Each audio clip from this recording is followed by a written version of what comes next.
నమస్తే. రాష్ట్ర రాజకీయాల్లో ముఖ్యంగా భారత రాష్ట్ర సమితి బీఆర్ఎస్ పార్టీలో కవిత ఏం చేయబోతున్నారు అన్న చర్చ హాట్ టాపిక్గా కనిపిస్తున్నది ఇవాళ. గత వారం రోజులుగా ఆమె కేసీఆర్కి రాసిన లేఖ బయటకు వచ్చిన దగ్గర నుంచి నేటి వరకు ఇదే అంశం చర్చలో ఉంది. కవిత ఏం చేయబోతున్నారు? కవిత పార్టీ పెట్టబోతున్నారా? కవిత కాంగ్రెస్లోకి వెళ్ళబోతున్నారా? కవితతో కేసీఆర్ డీల్ సెట్ అయిందా? తండ్రి బిడ్డ ఇద్దరు కలిసిపోయారా? ఏం జరుగుతున్నది? ఇదే చర్చ రాష్ట్ర రాజకీయాల్లో కనిపిస్తున్నది. ఈ పరిస్థితుల్లో లేఖ రాయడం, ఆ లేఖ బయటికి రావడం, ఆమెదా కాదా అని ఆమె అమెరికా నుంచి హైదరాబాద్కు వచ్చిన తర్వాత ఆమె నేనే రాసిన అని చెప్పడం, కేసీఆర్ దేవుడు ఆయన చుట్టూ దయ్యాలున్నారనడం, కేటీఆర్ దాని తర్వాత కౌంటర్ చేస్తూ రేవంత్ రెడ్డి కోవర్టులు మా చెల్లె అనే రీతిలో ఆయన ప్రెస్ మీట్ పెట్టడం, ఇవన్నీ మనం చూసినాం. సో ఆ తర్వాత కేసీఆర్ ఒక ఇద్దరు దూతలని పంపించి కవితతో రాయబారానికి పంపిండు. ఈ రాయబారం కూడా ఫెయిల్ అయినట్టుగా వార్తలు వస్తూ ఉన్నాయి. ఆమె నిన్న తెలంగాణ బొగ్గుగని కార్మిక సంఘం ఆల్రెడీ టీఆర్ఎస్ అనుబంధ సంఘం, బీఆర్ఎస్ అనుబంధ సంఘం ఉండగా సింగరేణి జాగృతి పేరుతో ఇంకొక అనుబంధ విభాగాన్ని ఏర్పాటు చేసింది. ఈ పరిస్థితుల్లో చర్చ మరింత ముదిరింది. ముఖ్యంగా ఆంధ్రజ్యోతి పేపర్లో ఇవాళ ఒక వార్త వచ్చింది, కవిత కాంగ్రెస్లోకి వెళ్ళబోతున్నారు అని. చర్చలు విఫలమైనవి. చర్చల తర్వాత ఆమె ఆలోచించింది ఏంటంటే కాంగ్రెస్లోకి వెళ్ళడానికి కాంగ్రెస్తో రాయబారం నడిపిస్తున్నది అన్నది ఒక చర్చ. సో ఈ పరిస్థితుల్లో కవిత హస్తం గూటికి చేరడానికి ప్రయత్నం చేస్తున్నదన్న చర్చ నేపథ్యంలో ఆమె ఒక సంచలన ట్వీట్ చేసింది. ఏం ట్వీట్ అది? ఈ వార్త గురించిన ట్వీట్ అది. ఇవాళ ఆంధ్రజ్యోతి పేపర్లో వచ్చిన వార్త, కాంగ్రెస్తో రాయబారం, హస్తం గూటికి చేరేందుకు కవిత యత్నాలు, మధ్యవర్తి ద్వారా అధిష్టానంతో సంప్రదింపులు, ముఖ్యమంత్రి రేవంత్ రెడ్డి పీసీసీ అధ్యక్షుడు దృష్టికి తెచ్చిన అధిష్టానం, ప్రస్తుత పరిస్థితుల్లో వద్దని కాంగ్రెస్ నేతల నిర్ణయం, కేసీఆర్ కుటుంబ కలహాలకు కాంగ్రెస్ కారణమన్న తప్పుడు సంకేతాలు ప్రజల్లోకి వెళుతాయని అభిప్రాయం, కారు దిగి చేయి అందుకునేందుకు ఎమ్మెల్యేల పావులు, కవిత బాటలో ఆ పార్టీని ఇప్పుడే వీడాలని యోచన, వారిలో అత్యధికులు గ్రేటర్లోని బీఆర్ఎస్ ఎమ్మెల్యేలే, లేఖలు లీకుల కలకలంతో పాటు భవిష్యత్తు కూడా కారణమే, అదే సమయంలో సొంత అడుగుల దిశగా కవిత, క్షేత్రస్థాయిలో బలం పెంచుకునేందుకు పావులు అని ఈ రకంగా ఇవాళ ఒక వార్త వచ్చింది. ఈ వార్త నన్ను అడగకుండా మీరు ఎట్లా రాస్తారు అని ఇవాళ ట్వీట్ చేసిందాను. ఫేక్ ఇదంతా. నేను కాంగ్రెస్తో ఎలాంటి రాయబారం నడపట్లేదు, నేను కాంగ్రెస్లోకి వెళ్ళట్లేదు అని ఆమె కనీసం నన్ను సంప్రదించకుండా ఈ వార్త రాసిన పత్రికది జర్నలిజమా శాడిజమా అని కవిత గారు ఆంధ్రజ్యోతి రాధాకృష్ణ పేపర్ ఇది ఆమె అంకుల్ అని పిలుస్తుంది. ఇది నాకు అర్థం కాదు ఏంటంటే ఈమెయిల్ లీకులు ఇచ్చి వార్తలు రాయించి మళ్ళీ ఈమెనే కాదంటుందా అన్నది ఒక చర్చ కూడా స్టార్ట్ అయింది. ఎందుకంటే మొన్న ఆంధ్రజ్యోతి పేపర్లో కేటీఆర్ వర్సెస్ కవిత కార్యకర్తలు యుద్ధం చేస్తున్నారని ఎవరో ఒక కార్యకర్త పెట్టిన ఒక చిన్న పోస్టును పట్టుకొని ఒక బ్యానర్ ఐటెం రాసిండు ఆంధ్రజ్యోతి ఆయన మొన్న. సో ఈమె కాంగ్రెస్తో సరే ఈ వార్తలో వాస్తవం ఉందా లేదంటే ఉండొచ్చు, అనడానికి కూడా లేదు, కానీ ఆమె ఖండిస్తున్నారు. ఇప్పుడు వాళ్ళు ఎందుకు ఖండిస్తారు? ఇప్పుడున్న సందర్భంలో ఇప్పుడున్న పరిస్థితుల్లో ఇది ఇప్పుడు జరిగే అవకాశం లేదు, రకరకాల వాళ్ళతో మేము సంప్రదింపులు జరుపుతాం, ఇళ్ళకి పోవాలన్నా అన్నలకు పోవాలన్నా సొంతంగా దుకాణం పెట్టుకోవాలని రకరకాలుగా ఆలోచిస్తాం. అసలు నేను డిసైడ్ చేయకపోతే కదా, పోతేనేమో ఇప్పుడైతే డిసైడ్ చేయలే కదా, ఎట్లా రాస్తాడు ఇదని ఆమె దాన్ని ఖండిస్తున్నది. ఆమె ట్వీట్ చేశారు, ఇది నన్ను సంప్రదించకుండా మీరు ఎట్లా ఇంత పెద్ద వార్త పెడతారు, నేను కాంగ్రెస్తో ఎక్కడ సంప్రదించినా అని. ఇది ఫేక్ అని ఆమె ఈ ట్వీట్ని చేయడం జరిగింది. కవితకి నేను ఒక సవాల్ చేస్తున్నా, మీరు గత నెల క్రితం నెలన్నర క్రితం డీకే శివకుమార్ని బెంగళూరు వెళ్ళి కలిశారా లేదా? డీకే శివకుమార్ని బెంగళూరుకు వెళ్ళి మీరు కలిశారా లేదా?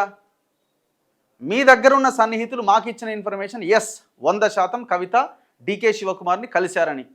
దయచేసి దీనికి కూడా ఆన్సర్ చేయాలని కోరుతున్నాం, మిమ్మల్ని అడుగుతున్నాం. మేము మళ్ళా ఇది ఫేకా రియలా అనేది మీరే చెప్పాలి. మీరు డీకే శివకుమార్ని కలిశారు, దేనికోసం కలిశారు? బెంగళూరుకి వెళ్ళి ఏం సంప్రదింపులు చేశారు?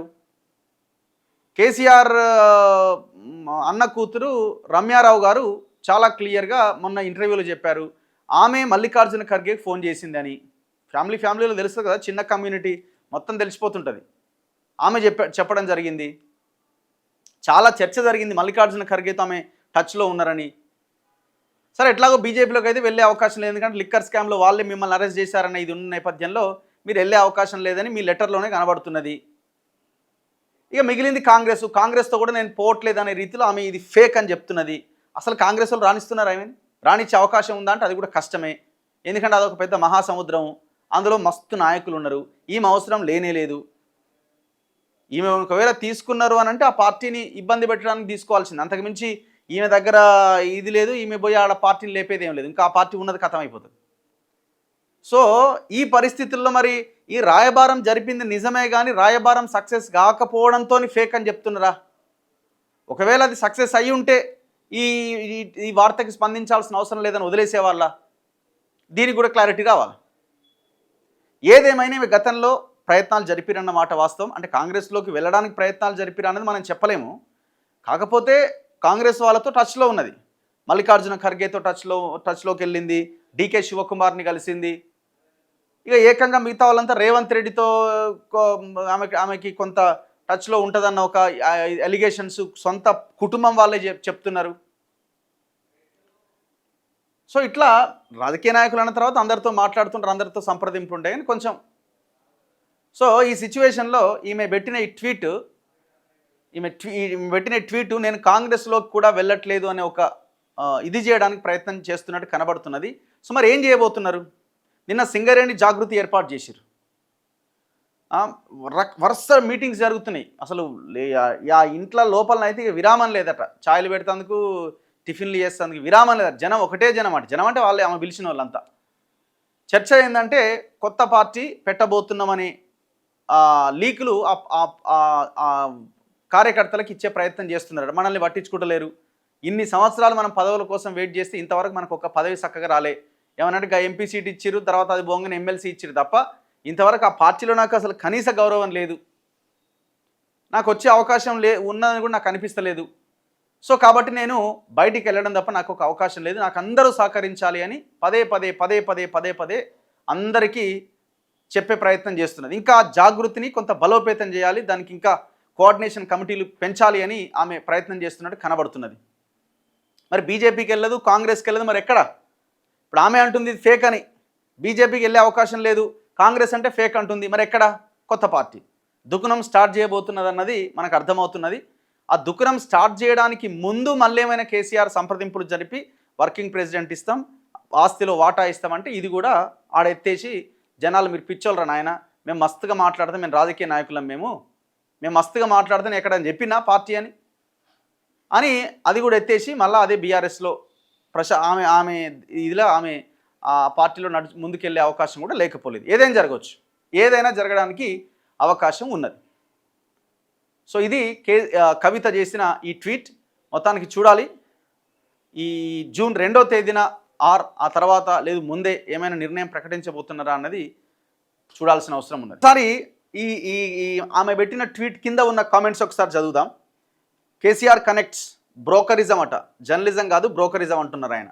Sairam Gupta BRS, you have crossed all limits by publishing fake defamatory news without verifying facts is not journalism, it's a crime, legal action will follow. ABN Telugu TV వాళ్ళకి సాయిరామ్ గుప్తా అని బీఆర్ఎస్ కార్యకర్త చెప్తున్నాడు. Yellow media is the cancer to both Telugu states అట. West fellow proceed legally so that he never repeat this.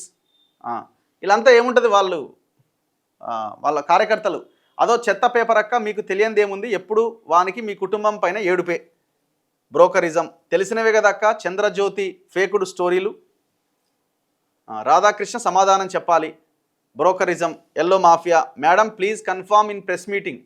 అది కరెక్ట్గా చెప్పిండు brother, press meet పెట్టి confirm చేయాలి అసలు మీరు ఏం చేస్తున్నారు, ఏం చేయబోతున్నారు. ఇప్పుడు ఆమె చాలా ప్రశ్నలకు ఆన్సర్ చేయాలి. ఒక సింపుల్ క్వశ్చన్ నేను అడుగుతున్నా కవిత గారిని, మీరేమన్నారు?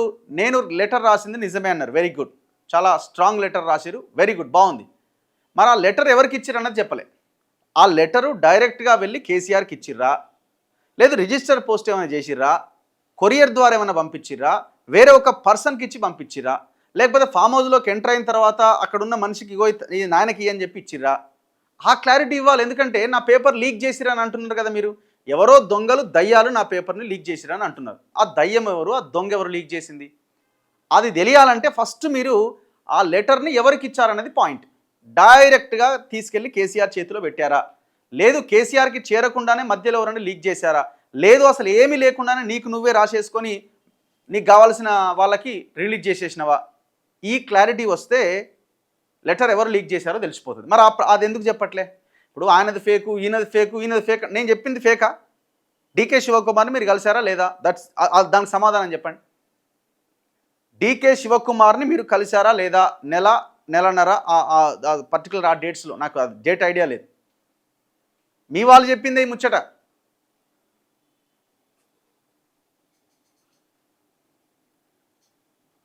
Request you to stop giving interviews to that filthy uncle. ఆమె అంటది అంకుల్ అంకుల్ అని. ఎవరంటారు? సో ఆ లెటర్ని ఎందుకు మీరు వెనక్కి తీసుకోరు అని ఆయన క్వశ్చన్ చేస్తున్నారు. Why can't you put up a press conference and state what your intentions are? Why can't you take back that letter? So ఆ చెత్త లెటర్ని మీరు ఎందుకు వెనక్కి తీసుకోరని అడుగుతున్నారు ఆయన. మీది అందులో చెప్పిన అంశాల గురించి మీరు ప్రస్తావించాలి. ఇంతవరకు అంశాల మీద ఒక్క ప్రస్తావన కూడా లేదు. ఇంతవరకు ఒక్క ప్రస్తావన లేదు. అందులో రాసిన పాయింట్స్ నేను కరెక్టే రాసిన అని ఎక్కడైనా చెప్పిందా? లేదు. పరువు నష్టం దావా వేసేది ఏమైనా ఉందా అక్క? దావా లేదు, ఏమి లేదు. ఆయనకి అది లెక్కన. ఆయనకు చిల్లర ఛానల్, చిల్లర పేపర్, శాడిజం, జాగృతి కార్యకర్తలు పంపి ఏందో మొన్న పవన్ పైన ఏదో వాగినవు, అందరూ ఫస్ట్ ఇలానే అంటారు, అక్క హో అక్క టీఆర్ఎస్ అదే బీఆర్ఎస్లో నీకు వాల్యూ ఉండదులే కానీ న్యూ పార్టీ ఆర్ కాంగ్రెస్ అదే బెటర్ ఆప్షన్.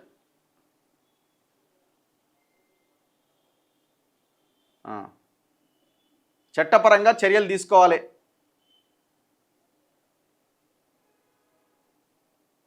ఎంత బీఆర్ఎస్ వాళ్ళు ఉంటారు కదా. ఇక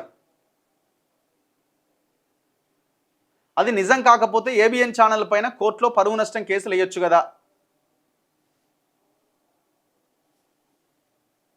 ఇట్లా ఎవరో పరకాల మనోజ్ కుమార్ గౌడ్ అట, రాధాకృష్ణన్ కౌంటర్ చేస్తున్నారు వీళ్ళంతా బీఆర్ఎస్ వాళ్ళు. Thank you for your response.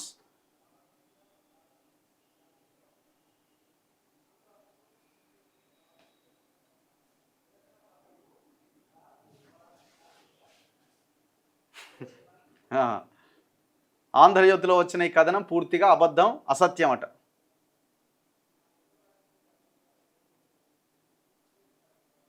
ఇక అక్కను సంప్రదించకుండా అంటున్నారు అంటే 50-50% అన్నమాట ఈ వార్త. సోషల్ మీడియాలో ఫేక్ పోస్ట్ పెడుతున్నారని మా పైన కేసులు పెడుతున్నారు. ఇది ఫేక్ న్యూస్ అయితే మీరు ఎందుకు చర్యలు తీసుకోరు? మీరు గట్టిగా అడగండి.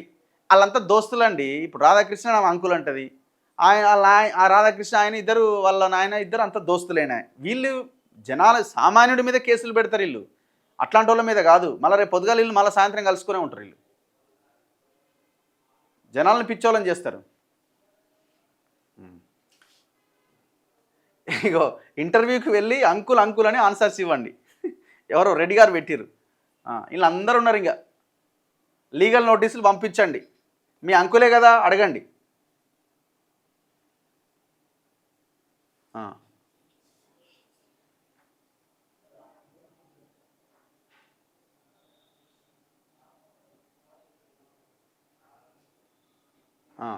ఇది అబద్ధమని చెప్పుకోండి అక్క. మరి కొత్త పార్టీ విషయం ఎందుకు ఖండించట్లేదు అంటే అది నిజమే అన్నమాట. అది 100% ఆమె పార్టీ ఒకటే రెండే ఆప్షన్స్ ఉన్నాయండి. పార్టీ పెట్టడమా లేకపోతే కేసీఆర్తో డీల్ సెట్ చేసుకోవడమా. ఈ రెండు ఆప్షన్స్ మధ్య ఉంది. నేను అనుకుంటున్న కాంగ్రెస్లోకి ఆమె వెళ్తారని కూడా నేను అనుకుంటున్నాను. ఎందుకంటే ఇప్పుడు నేను సెంట్రల్ అదేంది చెంచల్గూడలో జైలు కట్టిస్తా, చర్లపల్లిలో జైలు డబుల్ బెడ్రూమ్ కట్టిస్తా, అది ఇదని మాట్లాడిన రేవంత్ రెడ్డికి ఆమెను పార్టీలోకి తీసుకున్న తర్వాత ఇంకా పార్టీ పరువు ఏమైపోతుంది, గంగలా కలిసిపోతుంది. సో వాళ్ళు ఆమెని తీసుకోవడం అన్నది కుదరదు. ఆమె కూడా నాకు తెలిసి వెళ్ళదనే అనుకుంటున్నా ఆ పార్టీలోకి. నాకు రెండు ఆప్షన్స్ ఉన్నాయి. ఒకటి డీల్ సెట్ చేసుకోవడం, రెండు కొత్త పార్టీ పెట్టడం. ఆ కొత్త పార్టీ ఈమె తండ్రి మీద లేకపోతే అన్న మీద బావ మీద కోపంతో పెట్టడం ఒకటి, లేదు కేసీఆర్ ఈ స్ట్రాటజీలో భాగంగా స్వపక్షము పరపక్షం మనమే ఉండాలి అన్న కోణంలో పెట్టడం ఒకటి. ఒకవేళ ఆ కోణంలో కేసీఆర్ ఆలోచించి పెట్టించినా అది గోవింద మంగళమే. ఆమె కోపం మీద పెట్టినా గోవింద మంగళమే. ఆమెకి ఎక్కడిది బేస్, ఎక్కడిది? ఆ షర్మిలలాగా కొన్నాళ్ళకి ఆ ఛానల్లో ఇంటర్వ్యూకి వెళ్ళకండి. సో ఇట్లా పబ్లిక్ రియాక్షన్స్, వాళ్ళ కార్యకర్తలు వాళ్ళు మాట్లాడుకుంటున్నారు. చూడాలి కవిత గారు మరి ఏ నిర్ణయం తీసుకోబోతున్నారు అనేది. చూస్తూనే ఉండండి మన తొలి వెలుగు.